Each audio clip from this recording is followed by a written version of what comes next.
Hello बच्चों, welcome to my YouTube channel. आज हम लोग सीखेंगे कि किसी भी मॉलिक्यूल का लुईस डॉट स्ट्रक्चर कैसे बनाते हैं।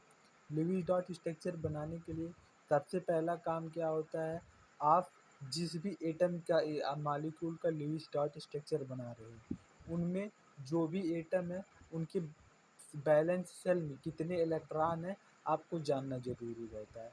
जैसे कि हम लोग एग्जांपल के तौर पे ले लें HCl। इसमें कौन कौन से एटम है, H है और Cl है। Cl का इलेक्ट्रॉनिक कन्फिग्रेशन करेंगे तो इसके बैलेंस शेल में कितने इलेक्ट्रॉन आते हैं, 7 इलेक्ट्रॉन आते हैं। हाइड्रोजन की बैलेंस शेल में कितने इलेक्ट्रॉन आते हैं, 1 इलेक्ट्रॉन आते हैं।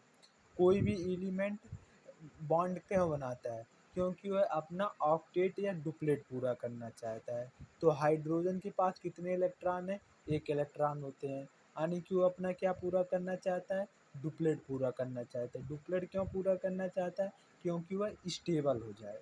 तो हाइड्रोजन के पास 1 इलेक्ट्रॉन है, वो अपना 1 इलेक्ट्रॉन यहाँ पे शेयर कर लेगा। क्लोरीन के पास कितने इलेक्ट्रॉन है, 7 इलेक्ट्रॉन है। इस बात को ध्यान रखिएगा, जब भी लुईस डॉट स्ट्रक्चर बनाएंगे या बॉन्ड बनाएंगे तो केवल आउटर मोस्ट शेल के जो इलेक्ट्रॉन होते हैं वही बॉन्ड फॉर्मेशन में पार्टिसिपेट करते हैं, और उस जो अदर सेल के इलेक्ट्रॉन होते हैं वो बॉन्ड फॉर्मेशन में पार्टिसिपेट नहीं करते हैं। तो क्लोरीन के पास कितने इलेक्ट्रॉन है आउटर मोस्ट शेल में, 7 इलेक्ट्रॉन है। तो इसको कितने इलेक्ट्रॉन की आवश्यकता है बॉन्ड अपना ऑक्टेट पूरा करने के लिए, 1 इलेक्ट्रॉन की आवश्यकता है। यानी कि क्लोरीन को 1 इलेक्ट्रॉन मिल जाए तो अपना ऑक्टेट पूरा कर लेगा, हाइड्रोजन को 1 इलेक्ट्रॉन मिल जाए तो ये अपना डुप्लेट पूरा कर लेगा। तो दोनों क्या करते हैं, एक एक इलेक्ट्रॉन शेयर करते हैं, एक एक इलेक्ट्रॉन अपना शेयर करते हैं और दोनों के बीच में बॉन्ड बन जाता है। और जो ये बॉन्ड बनता है उसका नाम होता है कोवैलेंट बॉन्ड होता है। उसी तरह हम हाइड्रोजन मॉलिक्यूल के बीच में देख लें तो हाइड्रोजन H, इस हाइड्रोजन के पास कितने इलेक्ट्रॉन है, 1 इलेक्ट्रॉन है। इसके पास कितना इलेक्ट्रॉन है, 1 इलेक्ट्रॉन है। इसको भी अपना डुप्लेट पूरा करना है, इसको भी अपना डुप्लेट पूरा करना है। तो अपना 1 इलेक्ट्रॉन ए शेयर करेगा, अपना 1 इलेक्ट्रॉन ए शेयर करेगा, दोनों मिलके एक बॉन्ड बना लेंगे। अब ए भी अपना डुप्लेट पूरा कर लिया, ए भी अपना डुप्लेट पूरा कर लिया। इसी को हम बोल देते हैं लुईस डॉट स्ट्रक्चर। अब दूसरा देख ले, जैसे कि नाइट्रोजन ले लें। नाइट्रोजन के बैलेंस शेल में कितने इलेक्ट्रॉन होते हैं, 5 इलेक्ट्रॉन होते हैं। इस बात को याद रखिएगा, आप जब भी बॉन्ड फॉर्मेशन करेंगे या लुईस डॉट स्ट्रक्चर बनाएंगे तो जिस भी एटम का लुईस डॉट स्ट्रक्चर बना रहे हैं उनका आपको बैलेंस शेल में कितने इलेक्ट्रॉन है ये जानना जरूरी रहेगा। इसके लिए आपको क्या जानना जरूरी पड़ेगा, इलेक्ट्रॉनिक कन्फिग्रेशन। इलेक्ट्रॉनिक कन्फिग्रेशन पढ़ने के लिए आप हमारे नेक्स्ट वीडियो को देख सकते हैं। नाइट्रोजन के आउटर मोस्ट शेल में कितने इलेक्ट्रॉन होते हैं, 5 इलेक्ट्रॉन होते हैं।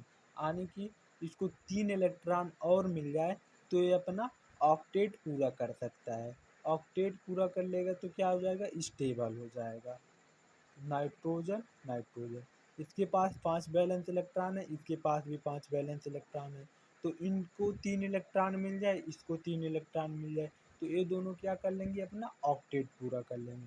यानी कि 3 इलेक्ट्रॉन ए शेयर करेगा, 3 इलेक्ट्रॉन ए नाइट्रोजन शेयर करेगा, और इसके पास बचे कितने इलेक्ट्रॉन, 2 इलेक्ट्रॉन। इसके पास कितना इलेक्ट्रॉन बचा, 2 इलेक्ट्रॉन। और अब ये तीनों इलेक्ट्रॉन मिलकर ऐसे एक बॉन्ड बना लेंगे, 1 2 3 4 5 6 7 8, यानी कि 8 इलेक्ट्रॉन इसके पास भी हो गया। 1 2 3 4 5 6 7 8, 8 इलेक्ट्रॉन इसके पास भी हो गया। जो इलेक्ट्रॉन ये शेयर करते हैं, इन इलेक्ट्रॉन को दोनों एटम के लिए जो दोनों कंबाइनिंग एटम जो कि दो एटम बॉन्ड बना रहे हैं उन दोनों एटम के लिए काउंट किया जाता है। जैसे 3 इलेक्ट्रॉन ए शेयर किए, 3 इलेक्ट्रॉन ए शेयर किए, यानी कि 6 इलेक्ट्रॉन शेयर हुआ ना। तो ये 6 इलेक्ट्रॉन इसके लिए भी काउंट होंगे, ये 6 इलेक्ट्रॉन इसके लिए भी काउंट होंगे। तो 6 इलेक्ट्रॉन ये ले लिए, 2 इलेक्ट्रॉन इसके पास ऑलरेडी है, तो क्या हो गया, 6 2 8, अपना ऑक्टेट पूरा कर लिया। 6 इलेक्ट्रॉन इसको दे दिए, 2 इलेक्ट्रॉन 6 2 8, ये अपना ऑक्टेट पूरा कर लिया। अब इसी तरह हम लोग देखते हैं Cl2 का। Cl का बताएं, अभी इसके बैलेंस शेल में कितना इलेक्ट्रॉन होता है, 7 इलेक्ट्रॉन होते हैं। यानी कि इस Cl को 1 इलेक्ट्रॉन मिल जाए, इसको 1 इलेक्ट्रॉन मिल जाए तो ये अपना ऑक्टेट पूरा कर लेंगे। तो ऑक्टेट पूरा करने के लिए क्या करते हैं, सब इलेक्ट्रॉन का शेयर करते हैं। एक इलेक्ट्रॉन ए अपना शेयर करेगा, एक इलेक्ट्रॉन ए शेयर करेगा।